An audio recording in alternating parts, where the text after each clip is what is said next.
Richard Harris की किताब the art of risk जोखिम लेने वालों की कहानियों का एक रोमांचक संग्रह है। ये किताब बताती है कि कुछ लोग जानबूझकर खतरनाक काम क्यों करते हैं, कैसे वे जोखिम का सामना करते हैं और हम उनकी कहानियों से क्या सीख सकते हैं। हैरिस, जो थाईलैंड की थाम लूंग गुफा बचाव में शामिल थे, एक गुफा गोताखोर और डॉक्टर हैं। वे खुद जोखिम भरे शौक रखते हैं, जैसे अंधेरी तन पानी से भरी गुफाओं में गोता लगाना, जो ज्यादातर लोगों के लिए डरावना है, लेकिन उनके लिए यह मजेदार और ध्यान जैसा अनुभव है। इस किताब में वे दुनिया के मशहूर जोखिम लेने वालों जैसे Alex Honnold, Jessica Watson, James Cameron और कई अन्य लोगों की कहानियां साझा करते हैं। ये लोग पहाड़ों, समुद्रों और गहरे समुद्र में जोखिम उठाते हैं। हैरिस का मानना है कि जोखिम लेना हमें न केवल रोमांच देता है, बल्कि हमें मजबूत, साहसी और लचीला बनाता है। इस किताब की कहानियां दिल दहलाने वाली हैं और ये हमें सिखाती हैं कि जोखिम को समझकर और उसकी तैयारी करके हम अपने जीवन में भी साहस दिखा सकते हैं। Chapter 1 the Thai cave rescue. Harris की कहानी थाईलैंड के थाम लूंग गुफा बचाव से शुरू होती है। 2018 में 12 लड़के और उनका फुटबॉल कोच एक गुफा में फंस गए। भारी बारिश ने गुफा को पानी से भर दिया और बचाव कार्य बहुत खतरनाक था। हैरिस, जो एक अनुभवी गुफा गोताखोर और डॉक्टर हैं, इस बचाव में शामिल हुए। उन्होंने हर लड़के को बेहोश करने का जोखिम लिया ताकि उन्हें पानी से भरी गुफा से सुरक्षित निकाला जा सके। ये काम बेहद खतरनाक था क्योंकि गलती की कोई गुंजाइश नहीं थी। हैरिस ने बताया कि कैसे उन्होंने हर संभव जोखिम की गणना की, उपकरणों की जांच की और पूरी तरह से केंद्रित होकर काम किया। ये बचाव विश्व स्तर पर चर्चा में रहा और इसे अब नेटफ्लिक्स सीरीज में भी दिखाया गया है। हैरिस कहते हैं कि इस तरह के जोखिम लेने से वे रोजमर्रा की जिंदगी में तनाव का सामना करने में बेहतर हुए। उनकी इस कहानी से पता चलता है कि सावधानी पूर्वक योजना और तैयारी जोखिम को कम कर सकती है और असंभव लगने वाले काम को संभव बनाया जा सकता है। Chapter 2 the mindset of risk. इस अध्याय में हैरिस जोखिम लेने की मानसिकता को समझाते हैं। वे कहते हैं कि जोखिम लेना लापरवाही नहीं है, बल्कि यह एक सोची समझी प्रक्रिया है। वे एलेक्स हॉनोल्ड की कहानी साझा करते हैं, जो बिना रस्सी के ऊंचे पहाड़ चढ़ते हैं। उनकी कहानी फिल्म फ्री सोलो में दिखाई गई है। हॉनोल्ड बताते हैं कि वे हर चढ़ाई से पहले महीनों तक तैयारी करते हैं, हर चट्टान, हर दरार को याद करते हैं और मानसिक रूप से खुद को तैयार करते हैं। एक बार उन्होंने योसेमिटी के एल कैपिटन को बिना रस्सी के चढ़ा, जो 3000 फीट ऊंचा है। ये काम इतना खतरनाक था कि एक छोटी सी गलती उनकी जान ले सकती थी। फिर भी हॉनोल्ड ने इसे मजेदार बताया क्योंकि वे पूरी तरह से तैयार थे। हैरिस कहते हैं कि हॉनोल्ड की तरह जोखिम लेने वाले लोग डर को नियंत्रित करते हैं और सावधानी से योजना बनाते हैं। इस अध्याय में हैरिस ये भी बताते हैं कि जोखिम लेना हमें अपने डर का सामना करने और उसे जीतने की ताकत देता है। ये हमें बेहतर इंसान बनाता है। Chapter 3 the call of the ocean. इस अध्याय में हैरिस समुद्र से जुड़े जोखिम लेने वालों की कहानियां साझा करते हैं, खास तौर पर जेसिका वॉटसन की, जो 16 साल की उम्र में अकेले दुनिया भर की समुद्री यात्रा करने वाली सबसे कम उम्र की लड़की बनी। जेसिका ने 210 दिन समुद्र में बिताए, तूफानों, ऊंची लहरों और अकेलेपन का सामना किया। उनकी नाव कई बार पलटने वाली थी, लेकिन उन्होंने हार नहीं मानी। जेसिका ने बताया कि उन्होंने हर तूफान से पहले मौसम का अध्ययन किया, अपनी नाव की हर छोटी बड़ी चीज की जांच की और मानसिक रूप से खुद को मजबूत रखा। हैरिस कहते हैं कि जेसिका की कहानी दिखाती है कि जोखिम लेने के लिए साहस के साथ साथ अनुशासन और तैयारी भी जरूरी है। इस अध्याय में जेम्स कैमरन की कहानी भी है, जो एक फिल्म निर्देशक होने के साथ साथ गहरे समुद्र में गोता लगाते हैं। कैमरन ने मारियाना ट्रेंच में गोता लगाया, जो दुनिया का सबसे गहरा स्थान है। वे बताते हैं कि इस तरह के जोखिम लेने से पहले वे हर उपकरण की बार बार जांच करते हैं और हर संभव खतरे के लिए तैयार रहते हैं। इन कहानियों से पता चलता है कि समुद्र का जोखिम कितना बड़ा हो सकता है, लेकिन सही तैयारी इसे कम कर सकती है। Chapter 4 from sky to earth. इस अध्याय में हैरिस उन लोगों की कहानियां बताते हैं जो आसमान और जमीन पर जोखिम उठाते हैं, जैसे बेस जंपर और ड्रैग रेसर। बेस जंपर ऊंची इमारतों या चट्टानों से पैराशूट के साथ कूदते हैं। यह इतना खतरनाक है कि 1 सेकंड की गलती उनकी जान ले सकती है। हैरिस एक बेस जंपर की कहानी साझा करते हैं, जिन्होंने बताया कि वे हर कूद से पहले हवा की गति, मौसम और अपने पैराशूट की जांच करते हैं। वे कहते हैं कि यह जोखिम उन्हें जीवित होने का एहसास देता है। ड्रैग रेसर भी कुछ सेकंड में सैकड़ों किलोमीटर प्रति घंटे की रफ्तार से दौड़ते हैं। हैरिस एक रेसर की कहानी बताते हैं, जिन्होंने अपनी कार को बार बार टेस्ट किया और हर रेस से पहले मानसिक रूप से खुद को तैयार किया। इन कहानियों से हैरिस ये दिखाते हैं कि जोखिम लेने वाले लोग खतरों को कम करने के लिए कितनी मेहनत करते हैं और कैसे वे अपने डर को नियंत्रित करते हैं। यह अध्याय हमें सिखाता है कि जोखिम लेना केवल साहस का काम नहीं है, बल्कि यह एक कला है जिसमें अनुशासन और ध्यान की जरूरत होती है। Chapter 5 the psychology of risk. इस अध्याय में हैरिस जोखिम लेने की मनोवैज्ञानिकता पर बात करते हैं। वे बताते हैं कि कुछ लोग जोखिम क्यों लेते हैं और कुछ लोग इससे क्यों डरते हैं। वे एक स्नाइपर की कहानी साझा करते हैं, जो युद्ध में बेहद खतरनाक परिस्थितियों में काम करते हैं। स्नाइपर ने बताया कि वे हर शॉट से पहले अपनी सांस को नियंत्रित करते हैं और पूरी तरह से शांत रहते हैं। ये शांति उन्हें सही निर्णय लेने में मदद करती है। हैरिस कहते हैं कि जोखिम लेने वाले लोग अपनी भावनाओं को नियंत्रित करना सीखते हैं। वे एक बिग वेव सफर की कहानी भी बताते हैं जो विशाल लहरों पर सर्फिंग करते हैं। सफर ने बताया कि वे लहरों का अध्ययन करते हैं और हर बार समुद्र में उतरने से पहले अपने डर को काबू करते हैं। हैरिस का मानना है कि जोखिम लेना हमें मानसिक रूप से मजबूत बनाता है और हमें अपने डर का सामना करने की ताकत देता है। यह अध्याय हमें ये भी सिखाता है कि जोखिम लेने के लिए आत्मनियंत्रण और मानसिक तैयारी कितनी जरूरी है। Chapter 6 soldiers of Fortune. इस अध्याय में हैरिस सैनिकों की कहानियां साझा करते हैं जो युद्ध के मैदान में हर दिन जोखिम उठाते हैं। वे एक विशेष बल के सैनिक की कहानी बताते हैं जो आतंकवादियों के खिलाफ खतरनाक मिशनों में हिस्सा लेते हैं। इस सैनिक ने बताया कि एक बार उन्हें रात के अंधेरे में दुश्मन के इलाके में घुसना था जहां हर कदम पर खतरा था। उन्होंने अपनी राइफल, अपने साथियों और अपनी ट्रेनिंग पर भरोसा किया। हर मिशन से पहले वे घंटों तक योजना बनाते थे, नक्शे देखते थे और हर संभव खतरे के लिए तैयार रहते थे। हैरिस कहते हैं कि सैनिकों का जोखिम लेना हमें सिखाता है कि अनुशासन और भरोसा कितना जरूरी है। एक दूसरी कहानी में एक सैनिक ने बताया कि एक बार बम विस्फोट में वे घायल हो गए लेकिन फिर भी अपने साथी को बचाने के लिए आगे बढ़े। ये साहस उनकी ट्रेनिंग और मानसिक दृढ़ता का नतीजा था।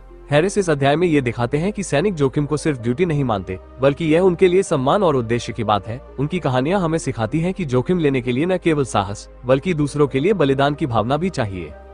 Chapter 7 fire fighters and first responders. इस अध्याय में हैरिस उन अग्निशामकों और आपातकालीन सेवा कर्मियों की कहानियां साझा करते हैं जो हर दिन अपनी जान जोखिम में डालते हैं। वे एक अग्निशामक की कहानी बताते हैं जो एक जलती हुई इमारत में फंसे लोगों को बचाने के लिए अंदर गया। धुआं इतना घना था कि कुछ दिखाई नहीं देता था, फिर भी उसने अपनी ट्रेनिंग का उपयोग किया और एक बच्चे को सुरक्षित बाहर निकाला। इस अग्निशामक ने बताया कि हर कॉल से पहले वे अपने उपकरणों की जांच करते हैं और मानसिक रूप से तैयार रहते हैं क्योंकि आग में एक सेकंड की देरी जानलेवा हो सकती है। हैरिस एक और उदाहरण देते हैं जिसमें एक पैरामेडिक ने बताया कि कैसे उन्होंने एक कार दुर्घटना में घायल व्यक्ति को बचाया जबकि चारों तरफ खतरा था। पैरामेडिक ने कहा कि वे अपने डर को काबू करते हैं और सिर्फ मरीज को बचाने पर ध्यान देते हैं। हैरिस कहते हैं कि ये लोग जोखिम को इसलिए लेते हैं क्योंकि वे दूसरों की जान बचाना अपना कर्तव्य मानते हैं। यह अध्याय हमें सिखाता है कि जोखिम लेना सिर्फ अपने लिए नहीं बल्कि दूसरों के लिए भी हो सकता है और यह हमें निस्वार्थ बनाता है। Chapter 8 the science of risk. इस अध्याय में हैरिस जोखिम लेने के पीछे के विज्ञान को समझाते हैं। वे बताते हैं कि मस्तिष्क कैसे जोखिम को समझता है और हम इसे कैसे नियंत्रित कर सकते हैं। वे एक न्यूरोसाइंटिस्ट की बात साझा करते हैं जिन्होंने बताया कि जोखिम लेने वाले लोग अपने मस्तिष्क के डर वाले हिस्से को नियंत्रित करना सीखते हैं। एक उदाहरण में एक स्काईडाइवर ने बताया कि पहली बार कूदने से पहले उनका दिल तेजी से धड़क रहा था लेकिन बार बार कूदने से उनका मस्तिष्क शांत रहना सीख गया। हैरिस कहते हैं कि यह प्रक्रिया हमें सिखाती है कि डर को बार बार सामना करने से हम उसे कम कर सकते हैं। वे एक पर्वतारोही की कहानी भी बताते हैं जो हिमालय की खतरनाक चोटियों पर चढ़ते हैं। इस पर्वतारोही ने कहा कि वे हर चढ़ाई से पहले अपने मस्तिष्क को शांत करने के लिए ध्यान करते हैं और हर कदम पर पूरी तरह से केंद्रित रहते हैं। हैरिस इस अध्याय में ये दिखाते हैं कि जोखिम लेना सिर्फ शारीरिक नहीं बल्कि मानसिक प्रक्रिया भी है और इसे सीखा जा सकता है। यह अध्याय हमें ये भी सिखाता है कि जोखिम लेने की कला को समझने के लिए हमें अपने मस्तिष्क को समझना होगा। Chapter 9 entrepreneurs and risk. इस अध्याय में हैरिस उन उद्यमियों की कहानियां साझा करते हैं जो अपने सपनों को पूरा करने के लिए बड़े जोखिम लेते हैं। वे एक स्टार्टअप संस्थापक की कहानी बताते हैं जिन्होंने अपनी नौकरी छोड़ दी और सारा पैसा एक नए व्यवसाय में लगाया। इस उद्यमी ने बताया कि शुरुआत में उन्हें हर दिन डर लगता था कि उनका व्यवसाय असफल हो सकता है लेकिन उन्होंने हर जोखिम की गणना की, बाजार का अध्ययन किया और अपनी योजना पर भरोसा रखा। कई सालों की मेहनत के बाद उनका व्यवसाय सफल हुआ। हैरिस एक और उदाहरण देते हैं जिसमें एक महिला उद्यमी ने अपनी कंपनी शुरू करने के लिए अपने घर को गिरवी रख दिया। ये जोखिम बहुत बड़ा था लेकिन उसने अपनी रणनीति पर काम किया और आज उसकी कंपनी लाखों लोगों को रोजगार देती है। हैरिस कहते हैं कि उद्यमी जोखिम लेते समय असफलता के डर को स्वीकार करते हैं लेकिन वे उस डर को अपनी प्रेरणा बनाते हैं। यह अध्याय हमें सिखाता है कि जोखिम लेना केवल शारीरिक नहीं बल्कि आर्थिक और भावनात्मक भी हो सकता है और सही योजना के साथ हम बड़े सपनों को हकीकत में बदल सकते हैं।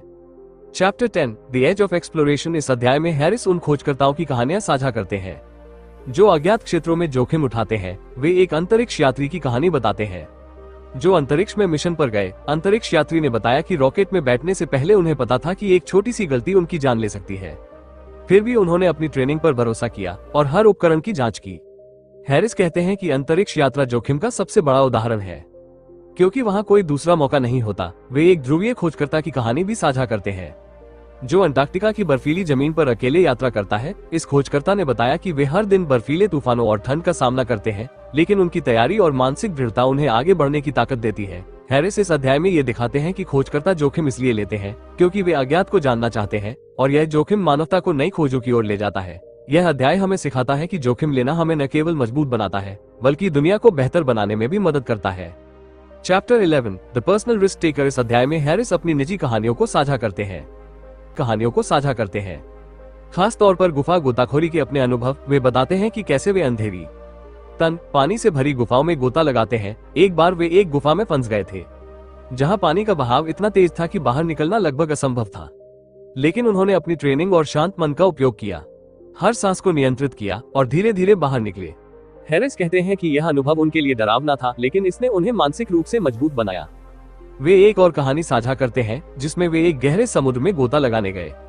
वहां ऑक्सीजन टैंक में खराबी आ गई थी, लेकिन उन्होंने तुरंत दूसरा टैंक इस्तेमाल किया और सुरक्षित लौटे। हैरिस बताते हैं कि गुफा गोताखोरी में हर बार जोखिम होता है, लेकिन वे इसे इसलिए करते हैं क्योंकि यह उन्हें जीवित होने का एहसास देता है। वे कहते हैं कि जोखिम लेना उनके लिए एक तरह का ध्यान है जिसमें वे पूरी तरह से वर्तमान में रहते हैं। इस अध्याय में हैरिस ये भी बताते हैं कि जोखिम लेना हर किसी के लिए अलग होता है और हमें अपने डर को समझकर उसे नियंत्रित करना सीखना चाहिए।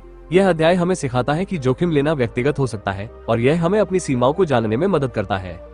Chapter 12 lessons from the age. इस अध्याय में हैरिस जोखिम लेने वालों की कहानियों से मिले सबक साझा करते हैं। वे एक पर्वतारोही की कहानी बताते हैं जो एवरेस्ट की चोटी पर चढ़ते समय बर्फीले तूफान में फंस गए। इस पर्वतारोही ने बताया कि उन्होंने अपने साथियों के साथ मिलकर काम किया और हर कदम पर एक दूसरे का हौसला बढ़ाया। उनकी यह कहानी दिखाती है कि जोखिम लेने में सहयोग और भरोसा कितना जरूरी है। हैरिस एक और उदाहरण देते हैं जिसमें एक सफर ने विशाल लहरों का सामना किया और लहरों में गिरने के बाद भी फिर से कोशिश की। इस सफर ने कहा कि असफलता उन्हें और मजबूत बनाती है क्योंकि हर बार वे कुछ नया सीखते हैं। हैरिस कहते हैं कि जोखिम लेने से हमें न केवल साहस मिलता है बल्कि यह हमें असफलता से सीखने और आगे बढ़ने की ताकत भी देता है। वे एक स्कूबा डाइवर की कहानी भी साझा करते हैं जो शार्क से भरे पानी में तैरते हैं। इस डाइवर ने बताया कि वे शार्क के व्यवहार को समझते हैं और हर गोता लगाने से पहले पूरी तैयारी करते हैं। हैरिस इस अध्याय में ये दिखाते हैं कि जोखिम लेने वाले लोग डर को अपना दोस्त बनाते हैं और इसे अपनी प्रेरणा में बदलते हैं। यह अध्याय हमें सिखाता है कि जोखिम लेना हमें नई संभावनाओं की ओर ले जाता है और हमें अपने जीवन को बेहतर बनाने में मदद करता है। Chapter 13 the art of preparation. इस अध्याय में हैरिस जोखिम लेने की तैयारी पर जोर देते हैं। वे कहते हैं कि जोखिम लेना लापरवाही नहीं है बल्कि यह एक सोची समझी प्रक्रिया है। वे एक रेस कार ड्राइवर की कहानी साझा करते हैं जो हर रेस से पहले अपनी कार को बार बार जांचते हैं और हर मोड़ का अध्ययन करते हैं। इस ड्राइवर ने बताया कि एक बार उनकी कार का टायर फट गया, लेकिन उनकी तैयारी ने उन्हें सुरक्षित रखा क्योंकि उन्होंने तुरंत कार को नियंत्रित किया।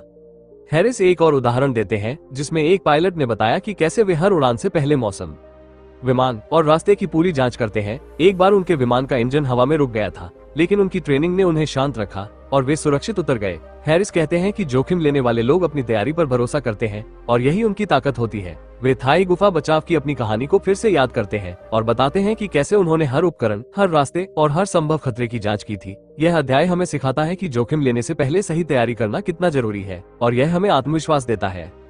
Chapter 14 the legacy of risk. इस अध्याय में हैरिस जोखिम लेने का समाज पर प्रभाव बताते हैं।